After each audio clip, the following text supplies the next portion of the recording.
برادران اسلام، السلام علیکم ورحمۃ اللہ وبرکاتہ۔ نحمدہ ونصلی علی رسولہ الکریم، اما بعد فاعوذ باللہ من الشیطان الرجیم، بسم اللہ الرحمن الرحیم۔ سورۃ الفاتحۃ مکیہ وہی 7 آیات۔ بسم اللہ الرحمن الرحیم، الحمد للہ رب العالمین، صدق اللہ العظیم وصدق رسولہ النبی الامین الکریم، ونحن علی ذلک لمن الشاہدین والشاکرین والحمد للہ رب العالمین۔ میری ملت کے نوجوانوں، میں نے جس آیت مبارکہ کو اپنا عنوان تقریر بنایا، آئیے اس کا ترجمہ پیش کرنے سے قبل نبی اور آل نبی کی بارگاہ میں جھوم جھوم کر درود شریف کا نذرانہ پیش کریں اور پڑھیں بآواز بلند: اللہ رب محمد صلی اللہ علیہ وسلم، نحن عباد محمد صلی اللہ علیہ وسلم، صلاۃ و سلام علیک یا رسول اللہ صلی اللہ تعالی علیہ وسلم۔ میری ملت کے نوجوانوں، جیسا کہ آپ حضرات کو معلوم ہے کہ تفسیر قرآن کا سلسلہ چل رہا ہے اور آپ حضرات نے اعوذ باللہ اور بسم اللہ کی تفسیر سنی، اور اب سورہ فاتحہ کی تفسیر سننے کے لیے جا رہے ہیں۔ اس کو بہت غور سے سنیں، اس کے اندر بہت سی کام کی باتیں اور آپ کے فائدے کی باتیں ہیں۔ سورۃ الفاتحۃ مکیہ وہی 7 آیات۔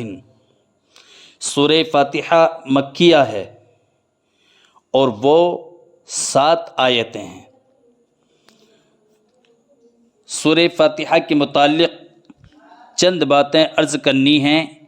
ایک یہ کہ اس کے نام کتنے ہیں، یعنی سورہ فاتحہ جو الحمد شریف ہے، اس کے نام کتنے ہیں، اور دوسری بات یہ کہ اس کا شان نزول کیا ہے، اور تیسری بات یہ ہے کہ اس کے فضائل کیا کیا ہیں، اور چوتھی بات یہ ہے کہ اس میں مسائل کیا کیا ہیں۔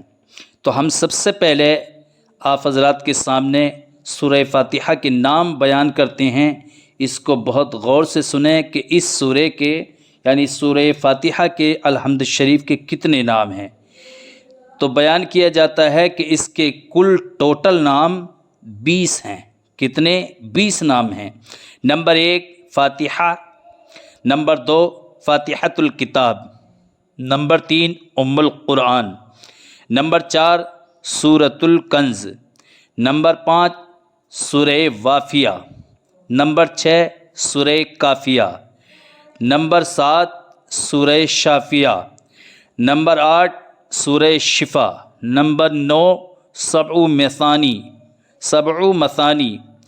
نمبر 10 سورہ نور، نمبر 11 سورہ رقیہ، نمبر 12 سورۃ الحمد، نمبر 13 سورہ دعا، نمبر 14 سورہ تعلیم المسئلہ، نمبر 15 سورہ مناجات، نمبر 16 سورہ تفویض، نمبر 17 سورہ سوال، نمبر 18 سورہ ام الکتاب، نمبر 19 سورہ فاتحۃ الکتاب، نمبر 20 سورہ صلاح یعنی سورہ صلاۃ۔ میری ملت کے نوجوانوں، اس صورت میں 7 آیتیں ہیں۔ سورہ فاتحہ میں الحمد شریف میں کتنی آیتیں ہیں؟ وہی 7 آیات۔ اس میں 7 آیتیں ہیں، 27 کلمے ہیں اور 140 حروف ہیں۔ کوئی آیت ناسخ یا منسوخ نہیں۔ اس سورہ کی وجہ تسمیہ یعنی اس کا نام سورہ فاتحہ الحمد شریف کیوں رکھا گیا؟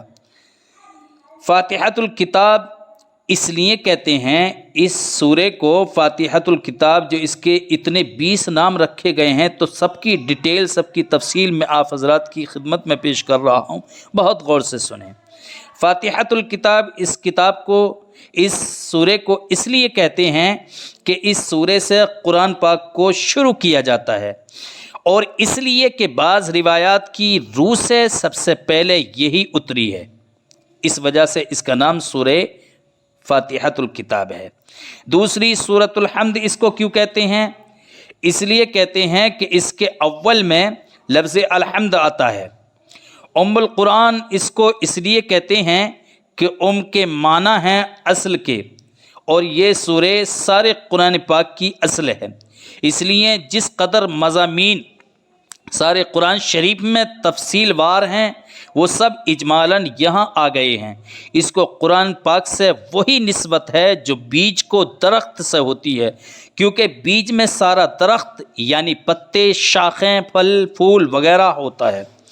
ام الکتاب اس کو اس لیے کہتے ہیں، اس سورے کو، کہ ساری آسمانی کتابوں کے تقریباً سارے مضامین اس میں آ گئے ہیں، کیونکہ عقائد، اعمال وغیرہ سب اس میں موجود ہیں۔ نیز خدا کی ذات و صفات، اس کی معبودیت، اس کی بے نیازی، بندے کی عبدیت، نیاز مندی وغیرہ تمام اس میں موجود ہیں۔ سبع مثانی اس سورے کو اس لیے کہتے ہیں کہ اس لفظ کے معنی ہیں 7 مکرر آیتیں۔ کیا مطلب 7 مکرر آیتیں؟ تو اس کی میں تفصیل اور ڈیٹیل میں آپ حضرات کی خدمت میں پیش کروں۔ سبع مثانی اس لیے اس کو کہتے ہیں کہ اس لفظ کے معنی ہے 7 مکرر آیتیں۔ تو 7 مکرر آیتوں کا مطلب کیا ہے؟ کہ اس میں 7 آیتیں ہیں اس سورے کے اندر، اور یہ سورے 2 مرتبہ اس کا نزول ہوا ہے۔ ایک تو یہ کہ مکۃ المکرمہ کی سرزمین پر، یعنی اللہ کے رسول صلی اللہ علیہ وسلم نے جب مکۃ المکرمہ سے مدینۃ المنورہ کو ہجرت نہیں فرمائی تھی، یعنی مکۃ المکرمہ کی سرزمین پر آپ تشریف فرما تھے، تو اس وقت اس کا نزول ہوا تھا۔ اور ایک روایت میں یہ آتا ہے کہ جب اللہ کے رسول صلی اللہ علیہ وسلم نے مکۃ المکرمہ سے مدینۃ المنورہ کو ہجرت فرما لی، تب اس کا نزول ہوا۔ اسی لیے اس کو مکرر یعنی بار بار آنے والی، اور مکرر اس کو اس لیے بھی کہتے ہیں کہ ہر نماز میں اس کو بار بار پڑھا جاتا ہے، یعنی اس کی تکرار کی جاتی ہے، بار بار اس کو ریپیٹ کیا جاتا ہے۔ سمجھ میں آئی؟ ہر رکعت میں اس کو پڑھا جاتا ہے، تو اس وجہ سے سبع مثانی اس کو کہا گیا ہے، یعنی 7 مکرر آیتیں۔ چونکہ اس میں 7 آیتیں ہیں اور 2 بار یہ نازل ہوئی ہے، ایک مکۃ المکرمہ میں، ایک مدینۃ المنورہ، یعنی ہجرت، ایک مرتبہ ہجرت سے پہلے، ایک مرتبہ ہجرت کے بعد، اس لیے اس کا یہ نام ہوا۔ نیز نماز میں ہر رکعت میں اس سورے کی تکرار ہوتی ہے، یعنی اس کو بار بار پڑھا جاتا ہے۔ نیز آدھی سورے میں رب کی حمد و ثنا ہے، اور باقی آدھی میں بندے کی عرض و معروض، تو گویا آدھی خالق کے لیے ہے اور آدھی مخلوق کے لیے، لہٰذا اس کو سبع مثانی کہا جاتا ہے۔ نیز کے معنی ہے بھی، اس کو بھی سمجھ لیں۔ نیز اس طرح کی سورہ کسی اور آسمانی کتاب میں نہیں آئی۔ نیز سورہ فاتحہ کا ثواب قرآن کے 7ویں حصے کے برابر ہے، لہٰذا جو شخص اسے 7 بار پڑھ لے، اس سورے کو، سورہ فاتحہ کو، وہ پورے قرآن کا ثواب پائے گا۔ سبحان اللہ۔ نیز اس کی آیتیں بھی 7 ہیں، اور دوزخ کے دروازے بھی 7 ہیں۔ یہ بڑی اہم بات میں آپ کے سامنے بیان کرنے کے لیے جا رہا ہوں کہ اس کی آیتیں بھی 7 ہیں۔ سورہ فاتحہ کی آیتیں کتنی ہیں؟ 7۔ وہی 7 آیات، اس کی 7 آیتیں ہیں، اور دوزخ کے جو دروازے ہیں وہ بھی 7 ہیں۔ تو جو شخص کہ ان 7 آیتوں کے پڑھنے کا پابند ہوگا، یعنی اس کا عادی بن جائے گا، ان کو پڑھتا رہے گا، سورہ فاتحہ کی تلاوت کرتا رہے گا، انشاءاللہ اس پر دوزخ کے 7 دروازے بند ہو جائیں گے، اللہ نے چاہا تو۔ حدیث شریف میں ہے، بڑی پیاری حدیث میں آپ کی سماعتوں کے حوالے کرنا چاہتا ہوں، بہت غور سے سنیں۔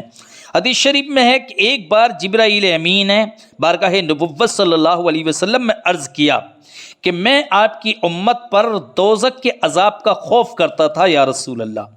جب سورہ فاتحہ اتری، یعنی سورہ فاتحہ کا نزول ہوا، تو مجھے اطمینان ہو گیا، یعنی مجھے سکون ہو گیا، پھر مجھے خوف نہیں رہا، کیونکہ یہ 7 آیتیں جہنم کے 7 طبقوں کا قفل ہیں۔ کیا کہا حضرت جبرائیل نے؟ کہ یہ 7 آیتیں سورہ فاتحہ کی جہنم کے 7 طبقے جو ہیں ان کا قفل ہیں، ان کا تالا ہے۔ سبحان اللہ۔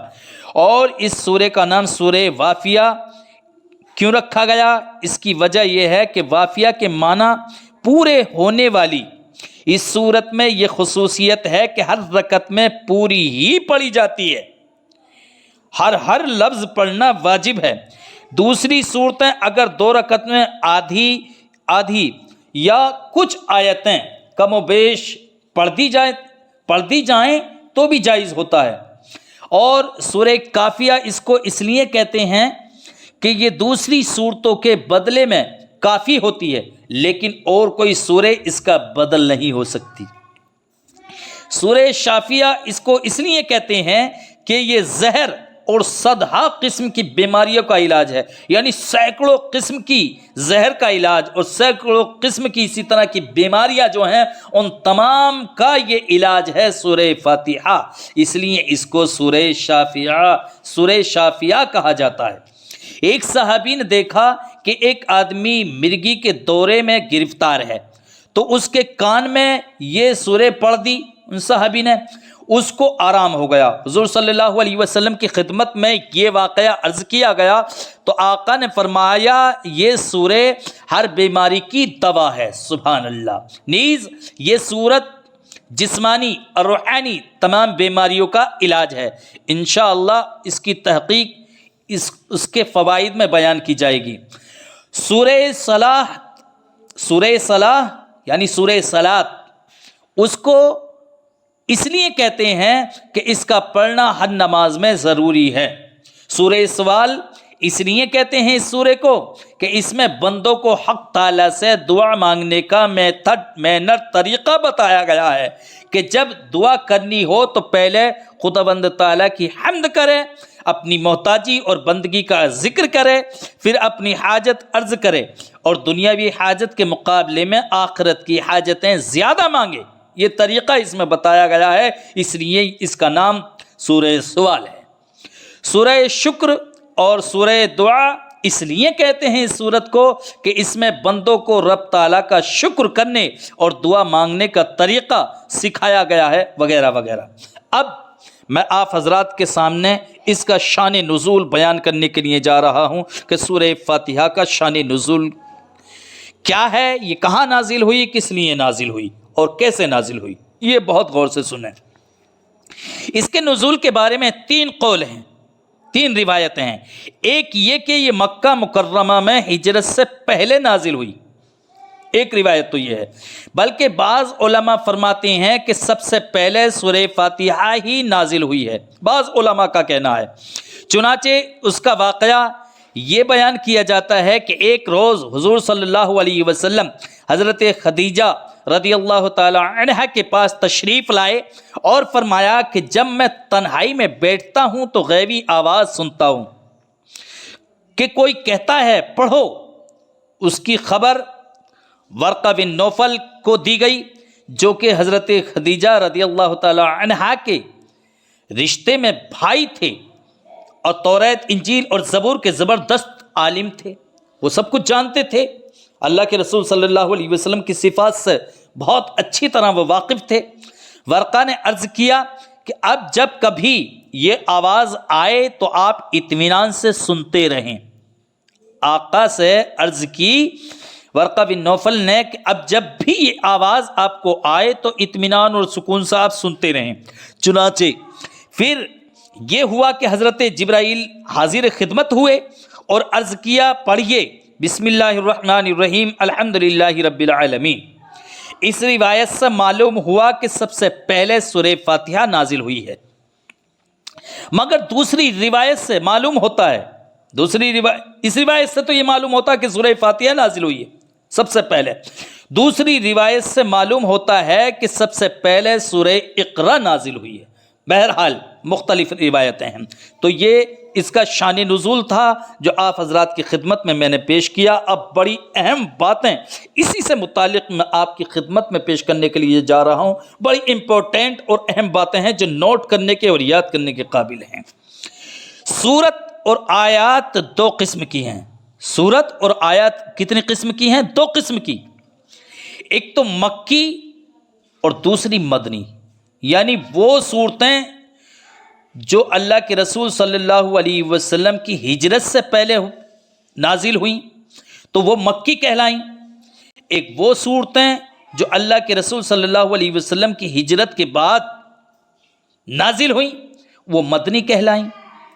تو مکی وہ ہیں جو ہجرت سے پہلے اتری، مکی صورتیں اور آیات وہ ہیں جو ہجرت سے پہلے اتری، خواہ کہیں اتری ہوں، جہاں کہیں بھی اتری ہوں وہ ہجرت سے پہلے اتری ہوں تو وہ صورتیں مکی ہیں، وہ آیات مکی ہیں، ذہن میں رکھیں۔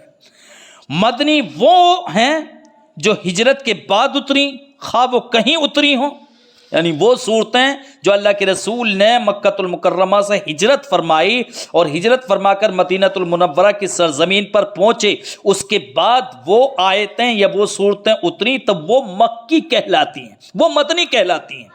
اور جو ہجرت سے پہلے نازل ہوئیں صورتیں اور آیات وہ مکی کہلائیں گی، چاہے وہ کہیں بھی نازل ہوئیں۔ تو میری ملت کے نوجوانوں، مدنی وہ صورتیں ہیں جو ہجرت کے بعد اتری، خواہ وہ کہیں اتری ہوں۔ لہٰذا جب ہجرت کے بعد نبی پاک صلی اللہ علیہ وسلم مکہ مکرمہ تشریف لائے اور وہیں کوئی آیت آئی تو اگرچہ وہ اتری ہے مکہ مکرمہ میں لیکن یہ مدنی کہلائے گی۔ کیوں؟ ہجرت کے بعد اتری ہے، کیونکہ ہجرت کے بعد آئی ہے۔ بعض لوگ سمجھتے ہیں کہ مکی وہ صورتیں یا وہ آیات ہیں جو مکہ مکرمہ میں اترے اور مدنی وہ ہیں جو مدینہ پاک میں اترے، لیکن یہ صحیح نہیں ہے، کیونکہ اگر مکی مدنی کے یہ معنی ہوتے تو بعض وہ آیتیں ہیں جو طائف شریف میں اتری ہیں ان کا نام طائفی آیت ہوتا، ان کا نام اس لحاظ سے تو طائفی آیت ہونا چاہیے تھا۔ لہٰذا سورہ فاتحہ مکی بھی ہے مدنی بھی ہے۔